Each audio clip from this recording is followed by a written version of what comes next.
मित्रांनो, तुमचं पुन्हा एकदा GB स्टोरी टेलर या यूट्यूब चॅनलवर स्वागत आहे. आजच्या आपल्या गोष्टीचं नाव आहे आत्मचक्र. लेखक निखिल सूर्यवंशी. पण गोष्ट सुरू करण्याआधी जर कोणी या चॅनलवर पहिल्यांदाच आलेले असाल तर त्यांनी ह्या चॅनलला सबस्क्राईब करायला विसरू नका. चला तर मग अजिबात वेळ न घालवता गोष्टीला सुरुवात करूया.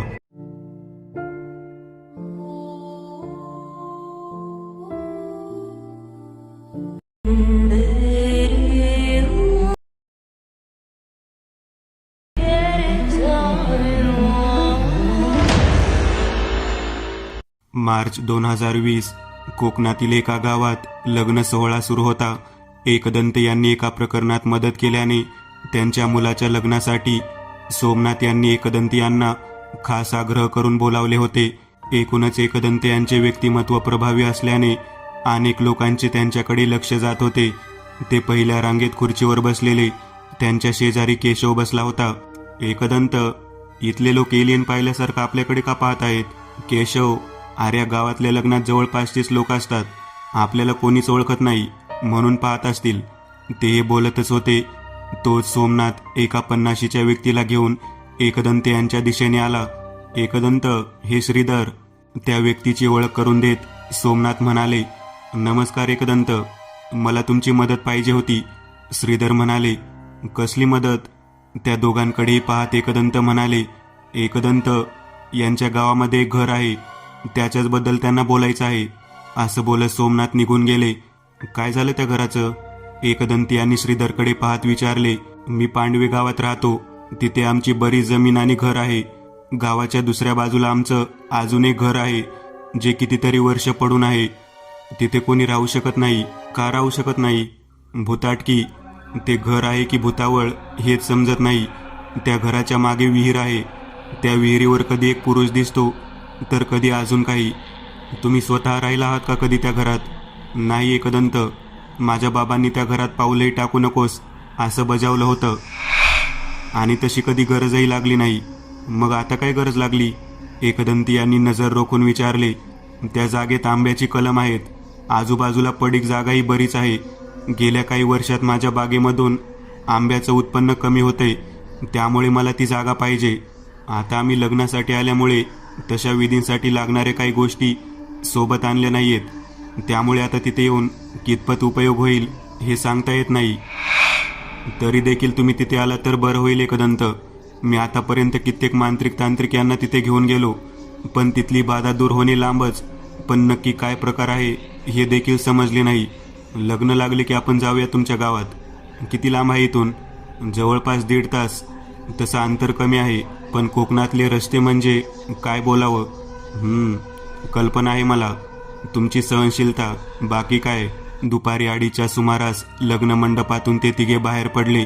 एकदंत यांची गाडी श्रीधर यांच्या गाडीच्या मागोमाग चालली होती.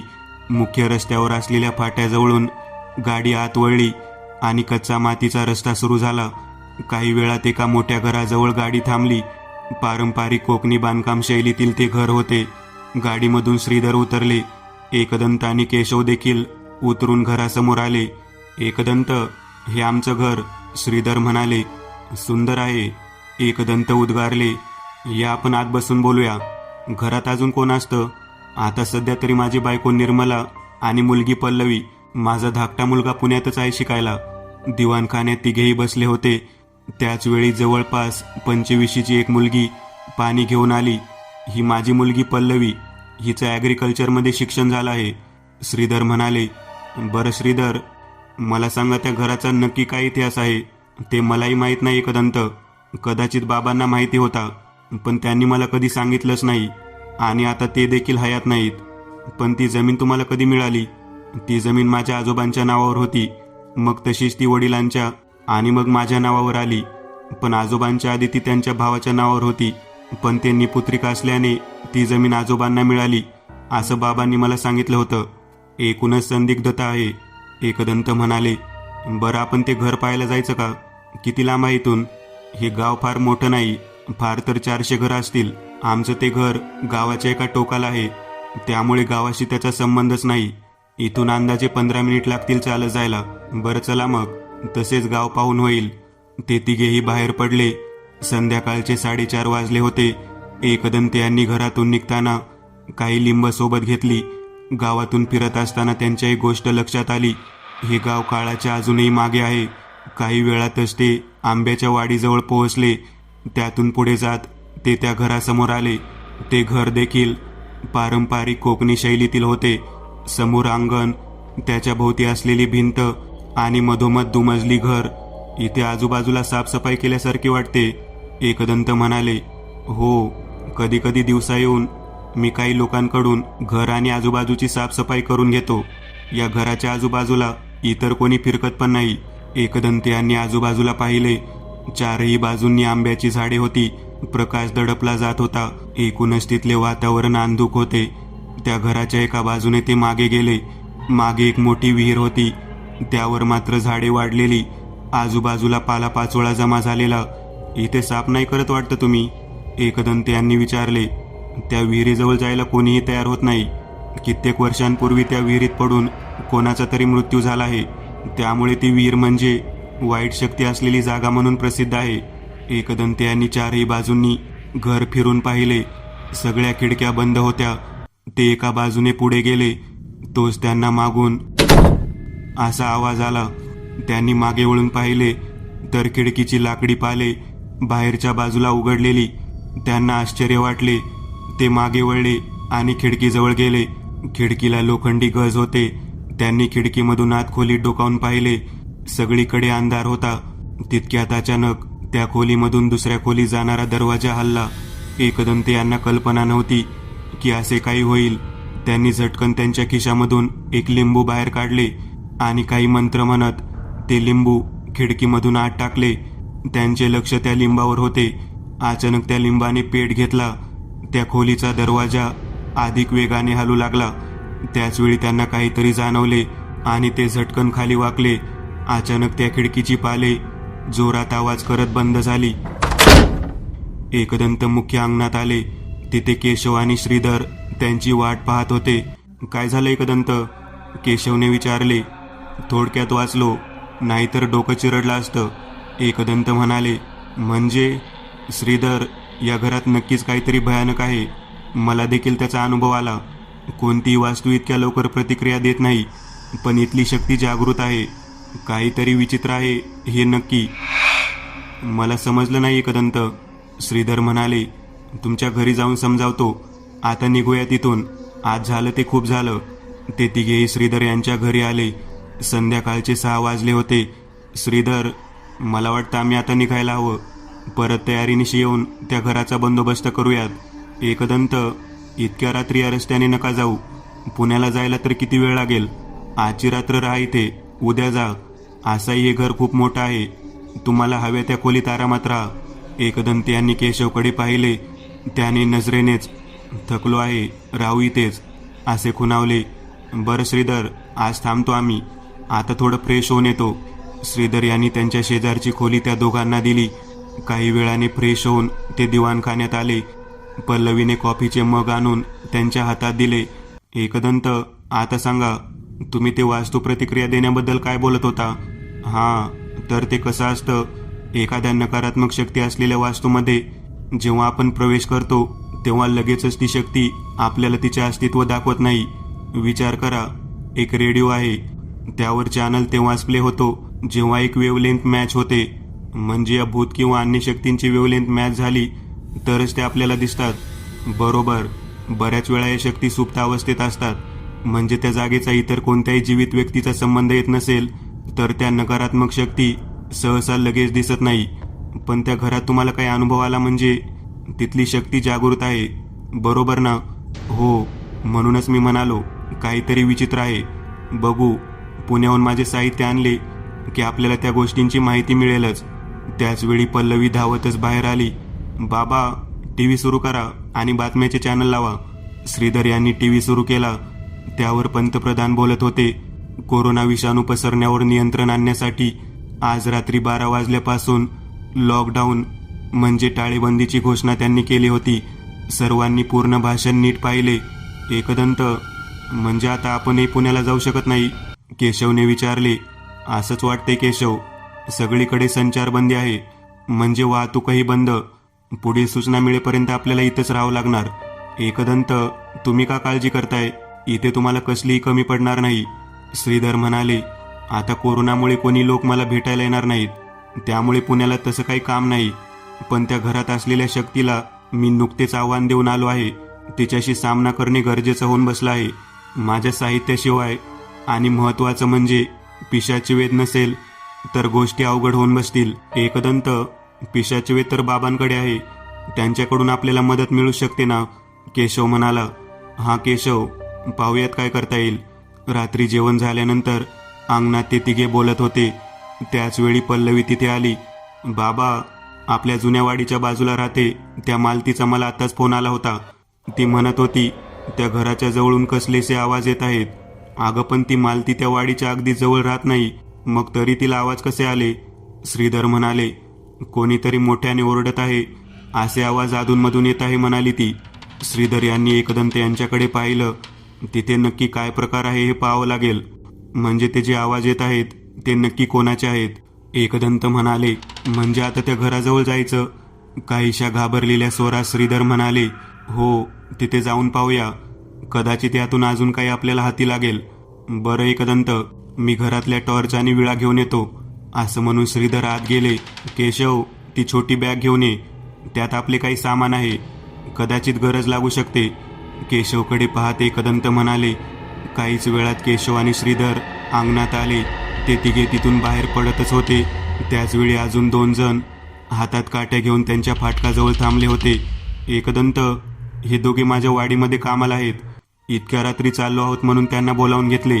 बरं आहे, चला आता. ते 5 जण काहीच वेळात त्या वाडीजवळ पोहोचले. आंब्याच्या झाडीमुळे तो भाग पूर्ण अंधारला होता. केशव आणि श्रीधर यांच्या हातामध्ये टॉर्च होते. टॉर्चमुळे त्यांना पायवाट स्पष्ट दिसत होती. आता ते त्या घराच्या फाटकाजवळ पोहोचले.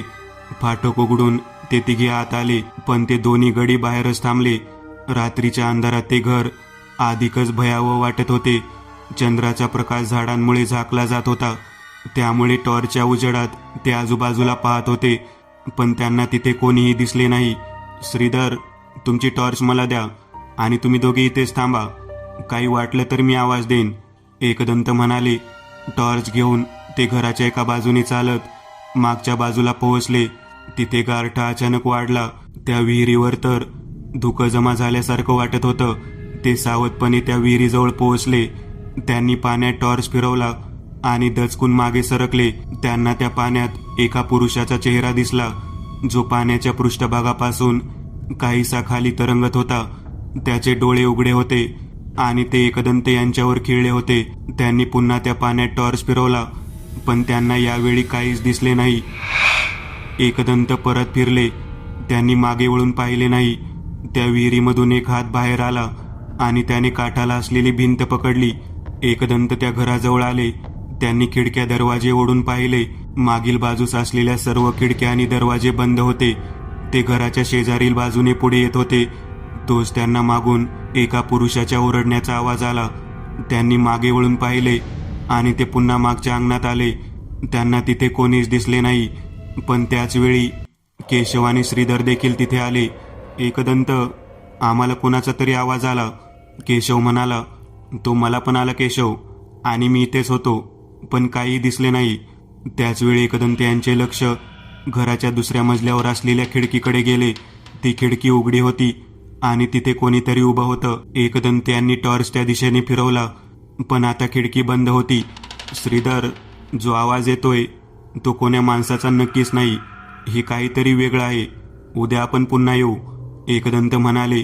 पण एकदंत, असे आवाज याआधी तर कधी आले नाहीत. आधी मी तरी कुठं आलो होतो इथे?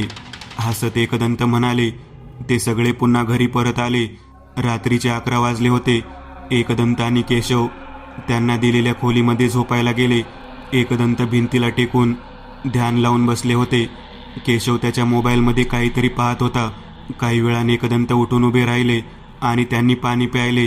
केशव, मला खात्री आहे त्या जागेत एकापेक्षा जास्त आत्म्या आहेत. केशवने दचकून एकदंत यांच्याकडे पाहिले. पण मग आपल्याला रात्री जाऊन पण काही दिसलं कसं नाही? मला दिसलं ना, आणि त्यावरूनच मला असं जाणवलं तिथे एकापेक्षा जास्त आत्मे आहेत. मग आता काय करायचं? आपल्याला त्या जागेचा इतिहास तर पाहता येणार नाही, पण तिथे नक्की किती आत्मे आहेत याचा अंदाज घ्यायला पाहिजे. ते कसं करायचं? उद्या सांगतो, आता झोपूयात, बराच उशीर झाला आहे. दुसऱ्या दिवशी सकाळी एकदंत आरामात उठले. कोकणातील रम्य सकाळ त्यांनी बऱ्याच दिवसांतून अनुभवली होती. खिडकीमधून ते बाहेरचं दृश्य पाहत होते. त्याचवेळी केशव खोलीमध्ये आला. एकदंत, इथे गावाच्या जवळ असणाऱ्या मोबाईल टॉवरची वायर काल रात्री तुटली आहे, त्यामुळे आता सगळ्यांचे नेटवर्क गेले आहेत. अरे, या गाव ठिकाणी असं व्हायचंच. हो, पण आता लॉकडाऊन असल्यामुळे ते पुन्हा कधी नीट होईल हे माहिती नाही. आज मी बाबांना फोन करणार होतो, ते जमणार नाही म्हणजे. एकदंत हताशपणे म्हणाले. पुढील 2 दिवस विशेष काहीच घडले नाही. मोबाईल नेटवर्क नसल्याने एकदंत यांना महादेव यांच्याशी पिशाचे वेदाबद्दल काहीच बोलता आले नाही. त्यामुळे ते घरात किंवा आजूबाजूला श्रीधर यांच्यासोबत बोलण्यात वेळ घालवत होते. पल्लवीसोबत तिच्या शेतीविषयक गोष्टींवर त्यांची बराच वेळ चर्चा झाली. तिसऱ्या दिवशी संध्याकाळी एकदंत आणि श्रीधर दिवाणखान्यात बोलत होते. श्रीधर, मला असं वाटतं अजून वेळ घालवण्यात अर्थ नाही. आज आपण त्या घरात जाऊन पाहूयात. काय? त्या घरात जायचं? कशाला? तिथे काय आहे हे पाहायला, हसत एकदंत म्हणाले. पण तुम्हाला तुमच्या वडिलांकडून काहीतरी हवं होतं ना? ते कधी मिळेल काय माहिती, पण मला गरजेचे असणारे काही वनस्पती इथे आहेत. मी पल्लवीसोबत त्याबद्दल बोललो आहे. त्या वनस्पती मिळाल्या तर त्यांचा वापर विधीमध्ये करता येऊ शकतो. त्याचवेळी पल्लवी बाहेरून आली. एकदंत, तुम्ही म्हणाला होता त्या झाडाच्या फांद्या आणल्या आहेत मी, असं म्हणत तिने पिशवी एकदंत यांच्या समोर उघडून दाखवली. चांगलं काम केलंस. त्यांनी विळ्याने त्या फांदीचे गरजेनुसार तुकडे केले. योग्य पद्धतीने ते बारीक पुड्यांमध्ये भरून ठेवले. घरातून त्यांनी हळद घेतली. पुन्हा ते तिघे त्या घराच्या दिशेने निघाले. संध्याकाळी 6च्या सुमारास ते त्या घराजवळ पोहोचले. त्या वाडीमध्ये सूर्यप्रकाश कमीच होता. घरासमोर मोठी पडवी होती. तिथून वर चढून गेल्यावर दरवाजा होता. श्रीधर यांनी त्यांच्याजवळ असलेल्या चावीने मुख्य दरवाजाला असलेले कुलूप उघडले. दरवाजामधून आत आल्यावर ओटी होती. त्यातून पुढे गेल्यावर दिवाणखाना होता. सर्व भाग अंधारलेला. एका बाजूला जुन्या काळातील काळे स्विच होते. ते सुरू केल्यावर घरात पिवळ्या बल्बचा प्रकाश पसरला. ते तिघेही घरात आले. दिवाणखान्यातून उजव्या बाजूला एक दरवाजा शेजारच्या खोलीमध्ये उघडत होता, तर समोरील बाजूस माझघर होते. डाव्या बाजूला अजून 2 खोल्यांमध्ये उघडणारे दरवाजे होते. ते तिघेही माझघरात आले. तिथे एका कोपऱ्यात माळ्यावर जाण्यासाठी लाकडी जिना होता. त्या तिघांनी सर्व खोल्या नीट पाहिल्या. शेवटी एकदंत त्या खोलीमध्ये आले, जी खोली त्यांना त्या दिवशी बाहेरून दिसली होती. केशव आणि श्रीधर दिवाणखान्यात थांबले होते. त्या खोलीमध्ये कपाट, टेबल अशा मोजक्याच वस्तू होत्या. एकदंत यांनी जे लिंबू फेकलेले त्याची राख खोलीच्या मध्यभागी तशीच होती. एकदंत यांनी त्यांच्या बॅगमधून हळद काढली आणि काही मंत्र म्हणत ती हळद खोलीच्या 4ही कोपऱ्यात टाकली. त्यानंतर खोलीच्या मध्यभागी बसून त्यांनी पिठाने चौकोन काढला. त्यावर बुक्का टाकून मंत्रोच्चार सुरू केले. अचानक असा आवाज करत त्या खोलीचा दरवाजा बंद झाला. तिथला बल्ब चालू बंद होऊ लागला. बाहेरून अंधारून आले आणि खोलीमधला काळोख अजूनच गडद वाटायला लागला. एकदंत यांनी सोबत आणलेल्या बेलझाडाच्या खोडाचा तुकडा हातात घेतला. काही मंत्र म्हणत त्यांनी तो तुकडा समोर ठेवला आणि त्यावर कापूर ठेवून त्याला पेटवला.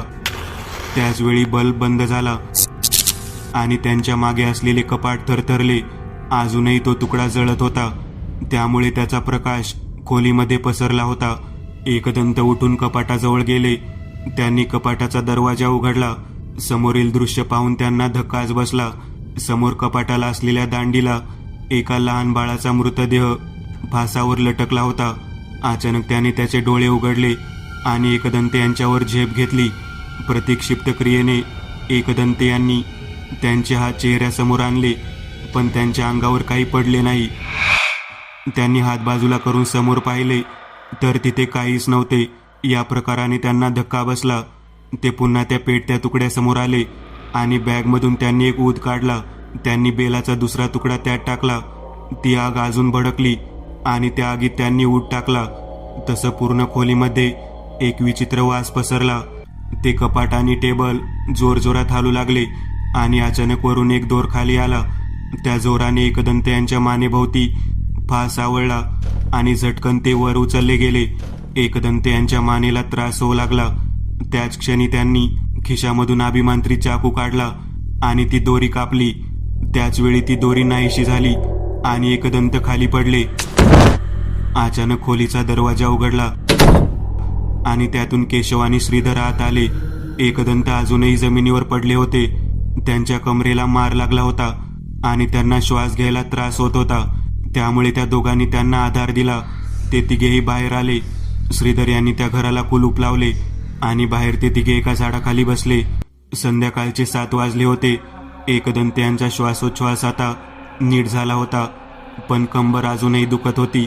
ते तिघे काही वेळाने घरी आले. एकदंत कमरेला क्रीम लावून आराम करत होते. त्यांनी जेवण खोलीतच घेतले. रात्री केशव त्यांच्याशी बोलत होता. एकदंत, हा काय प्रकार होता? केशव, त्या घरात नक्की काय आहे हे जाणून घ्यायचा मी प्रयत्न करत होतो, पण काय झालं हे समजलंच नाही. मग आता काय करायचं एकदंत? आता प्रति हल्ला. त्या घरात जे काय आहे त्याची राख केल्याशिवाय मी गप्प बसणार नाही. पण एकदंत, पिशाचे वेद नसताना त्या घरात काय आहे मला जाणून घ्यायचं नाही. जे आहे त्याचा नाश करायचा आहे. त्यासाठी पिशाचे वेद कशाला हवा? उद्याचा दिवस आराम करू. परवा पौर्णिमा आहे, तेव्हाच या प्रकरणाचा कायमचा बंदोबस्त करू. एकदंत यांना त्या रात्री शांत झोप लागली नाही. दुसऱ्या दिवशी त्यांनी घरात पूर्ण दिवस आराम केला. त्यानंतर उगवला तो पौर्णिमेचा दिवस. त्या दिवशी ते सकाळी लवकर उठले आणि गावातल्या मारुतीच्या मंदिरात गेले. तिथे गाभाऱ्यात बसून त्यांनी बराच वेळ ध्यान केले. मूर्तीच्या पायाशी लोकांनी मीठ आणि उडीद वाहिले होते. त्यांनी तेच पिशवीमध्ये भरून घेतले. मूर्तीच्या गळ्यात असलेली रुईच्या पानांची माळ आणि मूर्तीवरचा काही शेंदूर काढून सोबत घेतला. घरी आल्यावर त्यांनी सर्व साहित्य नीट बॅगमध्ये भरून ठेवले. संध्याकाळी 5 वाजता पौर्णिमा सुरू झाली. त्याचवेळी ते तिघे पुन्हा त्या घराच्या दिशेने बाहेर पडले. त्या घराच्या अंगणात पोहोचल्यावर ते थांबले. तुम्ही दोघे घरात यायचं नाही, मी एकटा घरात जाईल. पण एकदंत, तुम्ही एकटे? केशव हे बोलतच होता. त्यावेळी एकदंत त्याला मध्येच रोखत बोलले. केशव, मला कल्पना आहे तुला माझी काळजी वाटते, पण यावेळी मी पूर्ण तयारीने आलो आहे. केशव काहीही बोलला नाही. एकदंत यांनी त्या घराचे कुलूप उघडले आणि ते आत आले. दरवाजामध्ये त्यांनी एक काठी आडवी लावली, त्यामुळे दरवाजा बंद होऊ शकत नव्हता. ते दिवाणखान्यात आले. बॅगमधून एक लिंबू काढून त्यांनी त्यावर चाकूने अर्धवट काप दिला. काही मंत्र म्हणून त्यांनी ते लिंबू दिवाणखान्याच्या मध्यभागी ठेवले. काही वेळ वाट पाहिल्यानंतर ते माझ घरात गेले. अजून एक लिंबू काढून त्यांनी त्यावर तीच क्रिया केली. इतर 2 खोल्यांमध्ये जाऊन आल्यानंतर ते त्या खोलीमध्ये आले जिथे त्यांना त्या शक्तीचे अस्तित्व जाणवले होते. त्यांनी तीच क्रिया केली आणि लिंब मधोमध ठेवले. काही वेळ ते त्या लिंबाकडे पाहत होते. तोच त्या लिंबातून काळा धूर निघायला लागला. हळूहळू त्या धुराने एक आकार घेतला आणि वर सरकत गेला. त्या धुराची जी आकृती बनली होती त्याने एकदंत यांना काहीसे आश्चर्य वाटले. त्या खोलीच्या मधोमध असलेल्या एका तुळईजवळ ती आकृती स्थिरावली आणि तिने गळफास घेतलेल्या पुरुषाचा आकार घेतला. पण त्याच वेळी तिथे खरंच एक पुरुष दिसू लागला, ज्याचा देह तुळईला फासावर लटकला होता. अचानक त्याचे धड खाली पडले. मान तशीच दोरीला लटकत होती. त्या धडाला अचानक समोर पाहून एकदंत दचकून मागे झाले. त्याच वेळी त्यांना मागून लहान बाळाच्या रडण्याचा आवाज आला. त्यांनी मागे पाहिले तर बंद कपाटामधून एका लहान बाळाचे मुंडके बाहेर आले होते. त्याचे डोळे लाल झालेले आणि एकदंत यांच्याकडे पाहत होते. त्याच वेळी एकदंत यांनी समोर पाहिले तर ते धड तिथे नव्हते. अचानक खोलीमध्ये अंधार दाटून आला. खिडक्या आपोआप उघडल्या. कावळ्यांची कावकाव सुरू झाली.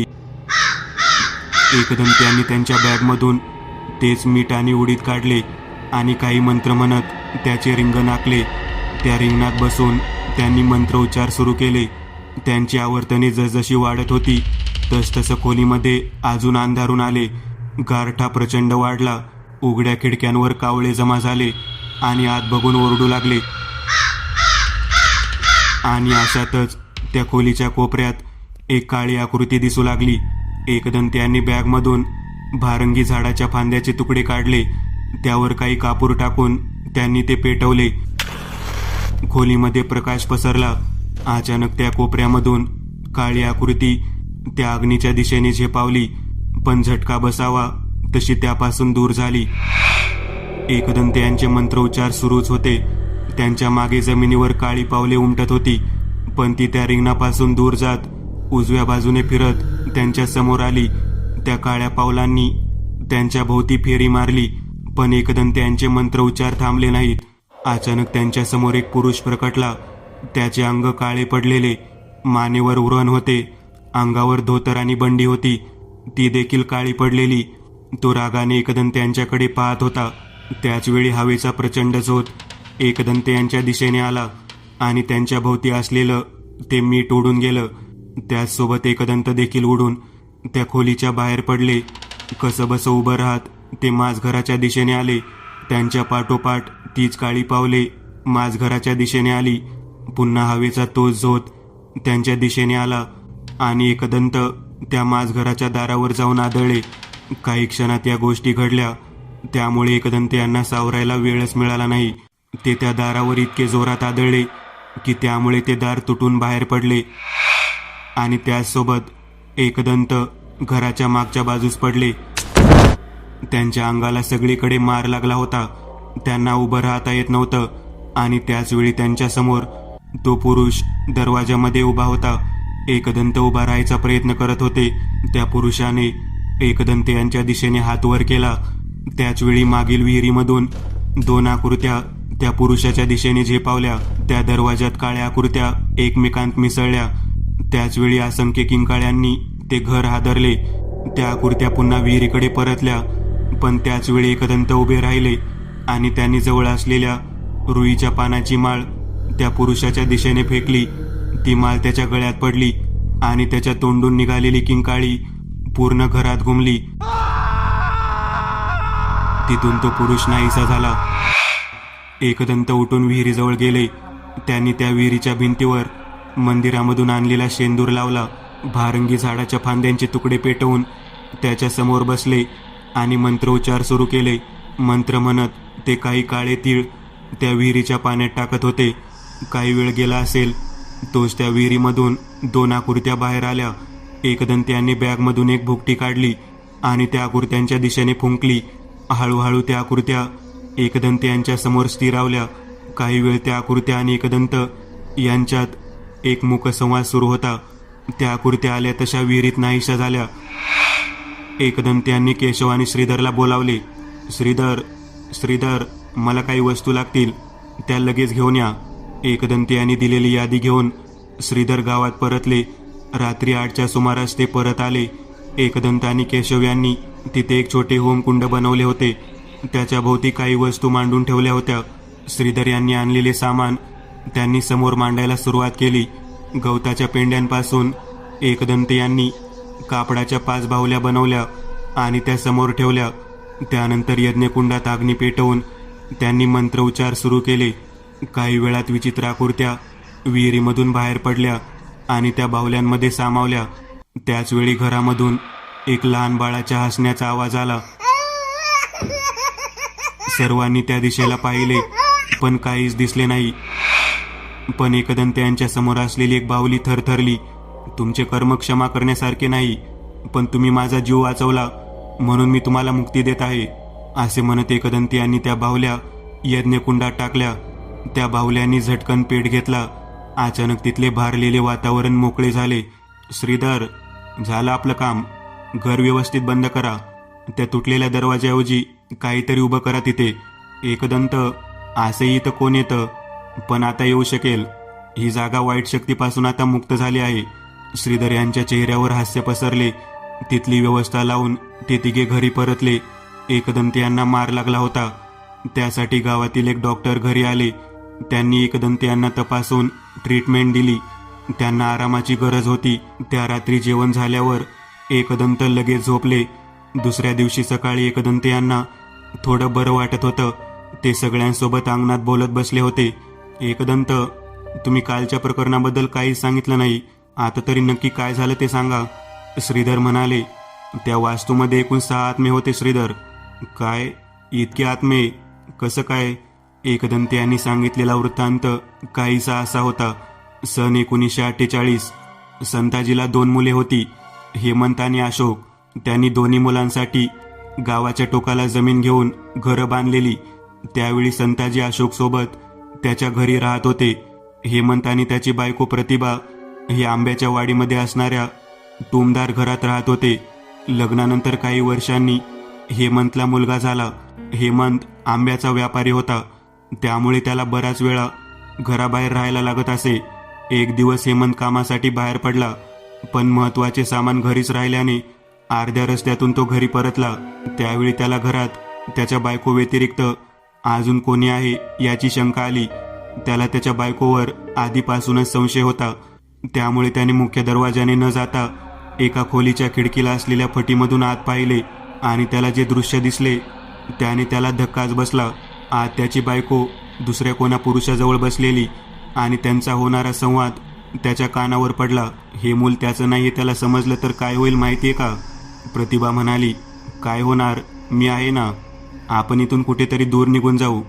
तो पुरुष म्हणाला आणि कानात कोणीतरी उकळते शिशे होतावे तसे ते शब्द हेमंतच्या डोक्यात शिरले. त्याने झाडाखाली पडलेली कुदळ उचलली आणि मुख्य दरवाजा तोडला. दरवाजाचा आवाज झाला, त्यामुळे खोलीत असलेले ते दोघेही धावत बाहेर आले. समोर हेमंत एका हातात कुदळ घेऊन उभा होता. त्याचे डोळे रागाने लाल झाले होते. तुम्ही? प्रतिभाच्या तोंडून शब्द फुटत नव्हते. तुमचं सगळं ऐकलं आहे मी. हे ऐकून त्या दोघांच्या चेहऱ्यावरचा रंगच उडाला. हे बघा, असं म्हणत तो पुरुष हेमंतला समजवायला पुढे आला, पण पुढच्या क्षणी हेमंतने कुदळ त्याच्या डोक्यात मारली. तो पुरुष जागेवरच गतप्राण होऊन पडला. तो प्रकार पाहून प्रतिभा मोठ्याने किंचाळली. मोहन! ती त्याच्या प्रेताजवळ जाऊन बसली आणि हेमंतकडे पाहत ओरडली, काय केलं तुम्ही हे? तुम्हाला कधी बायकोची काळजी होती? मला एखाद्या जनावरासारखी वागवली आणि आता माझ्या मोहनला पण मारून टाकलं. तितक्यात बाळाच्या रडण्याचा आवाज आला. त्या आवाजामुळे हेमंतचा राग अजूनच भडकला. त्याने प्रतिभाचे केस पकडून तिचं डोकं जोरात कपाटावर आपटलं. तो कोपरा डोक्यात घुसल्याने जागीच प्रतिभाचा जीव गेला. तरीही ते बाळ रडतच होतं. डोक्यात उतरलेला राग शांत होत नव्हता. त्याच भरात हेमंतने त्या बाळाला उचलले आणि त्याच्या गळ्याला दोरी बांधून कपाटामध्ये अडकवले. तो एवढासा जीव काहीच क्षणात शांत झाला. हेमंत तिथेच डोकं धरून बसला. त्याला काही सुचत नव्हते. घराच्या मागे बराच पालापाचोळा आणि लाकडे पडलेली. हेमंतने त्याच पालापाचोळ्याने ती दोन्ही प्रेत जाळली. त्यांची राख आणि हाडकं विहिरीत टाकून दिली. त्या लहान बाळाचे लटकलेले प्रेत काढून त्याने चुलीत जाळले आणि त्याची राख तिथेच फेकून दिली. त्याच उद्विग्न अवस्थेत तो वरती आला. एक मोठा दोर घेऊन त्याने एका खोलीमध्ये स्वतःला फासावर लटकावले. त्याचे घर गावापासून लांब असल्याने हा प्रकार कोणालाही समजला नाही. 2 दिवसांनी ही गोष्ट अशोक आणि संताजी यांना कळली. तेव्हा त्यांना धक्काच बसला. खूप शोधून पण प्रतिभा आणि बाळाचा पत्ता लागला नाही. हेमंतला कोणीही वारस नसल्याने ती जागा अशोकच्या नावावर झाली. पण असा भयानक मृत्यू आल्याने हेमंतच्या आत्म्याला मुक्ती मिळालीच नाही. तो तिथेच त्याच्या घरात भटकत राहिला. प्रतिभा आणि त्या तरुणाचा आत्मा त्या विहिरीच्या पाण्यात कैद झाला. त्या बाळाचा आत्मा देखील त्याच घरात अतृप्त राहिला. इतकं बोलून एकदंत थांबले. अशोक माझे आजोबा होते, म्हणजे खरं तर त्यांना देखील या क्रूर प्रकाराची कल्पना नव्हती. श्रीधर म्हणाले. हे तिथेच थांबले नाही श्रीधर. मृत्यूनंतर पण त्यांचा संघर्ष सुरूच होता. हेमंतचा आत्मा प्रतिभाच्या आत्म्याला त्रास द्यायचा प्रयत्न करत होता, पण त्या मोहनचा आत्मा प्रतिभाला त्याच्यापासून वाचवत होता. हे संघर्षाचे आत्मचक्र गेली कित्येक वर्ष सुरू होते आणि त्याच आत्मचक्रात नंतर अजून 2 जणांचा बळी गेला. तो कसा? गेल्या काही वर्षात 2 जण त्या विहिरीजवळ गेले. तेव्हा त्या मोहनच्या आत्म्याने त्यांचा पाण्यात बुडवून जीव घेतला आणि त्यांचे आत्मे मोहनचे गुलाम झाले. या संघर्षात त्या आत्म्यांचा वापर होत होता. त्यामुळे विहिरीजवळ काही आकृत्या लोकांना दिसल्या, पण हा प्रकार कोणाच्याही लक्षात आला नाही. त्यामुळे त्या घराचा बंदोबस्त कोणालाही करता आला नाही. पण ते घर पाहताना मला याचा अंदाज आला होता. म्हणूनच मी म्हणालो होतो इथली शक्ती जागृत आहे. पण मग पुढे काय झालं? मी मारुतीरायाच्या मदतीने हेमंतच्या आत्म्याची शक्ती कमी केली होती आणि त्याचवेळी मोहन आणि प्रतिभाच्या आत्म्याने हेमंतवर हल्ला चढवला आणि त्याचाच फायदा घेऊन मी रुईच्या माळेच्या मदतीने हेमंतची राख केली. त्यानंतर त्या विहिरीत असणाऱ्या त्या दोघांच्या आत्म्यांनी मला पूर्ण वृत्तांत सांगितला आणि त्यांना या सगळ्यातून मुक्त करण्याची मागणी केली. विष्णू मंत्राच्या साह्याने मी त्या सर्वांचा आत्मा त्या बाहुल्यांशी जोडला आणि अग्नी देऊन त्या सर्वांना मुक्त केले. तुम्ही खूप मोठी मदत केली मला एकदंत. आताही लॉकडाऊन संपत नाही तोपर्यंत इथेच राहून आमचा पाहुणचार घ्या. श्रीधर म्हणाले. पुढे पहिला लॉकडाऊन संपेपर्यंत एकदंत तिथेच राहिले. त्यानंतर पुन्हा प्रवासाला परवानगी मिळताच ते पुण्याला परत आले. पण त्यांचा आपल्यासोबतचा प्रवास तसाच सुरू आहे, अज्ञाताच्या दिशेने. मी एक नवीन चॅनल ओपन करत आहे. त्यावर तुम्हाला ॲनिमेटेड हॉरर स्टोरीज पाहायला मिळतील. त्या चॅनलची लिंक या व्हिडिओच्या डिस्क्रिप्शनमध्ये दिलेली आहे. चॅनलला सबस्क्राईब करायला विसरू नका. मित्रांनो, आज पुरतं एवढंच. तुम्हाला जर काही गोष्ट आवडली असेल तर नक्की लाईक करा. तुमच्यापैकी बरेचसे जण व्हिडिओ लाईक न करताच पळून जातात. पण हा जर व्हिडिओ तुम्ही लाईक केला तर मला जरा बरं वाटेल आणि असेच भारी भारी व्हिडिओ बनवायची माझ्यात एनर्जी येईल. त्यामुळे नक्की लाईक करा. आणि अजूनही कोणी या चॅनलला सबस्क्राईब केलेलं नसाल तर लगेच सबस्क्राईब करून टाका. आणि बाजूची घंटी ती मात्र दाबायला विसरू नका. देवाची घंटी आहे ती. चला तर मग पुन्हा भेटूया अशीच एक आगळी वेगळी गोष्ट घेऊन पुढच्या भागात.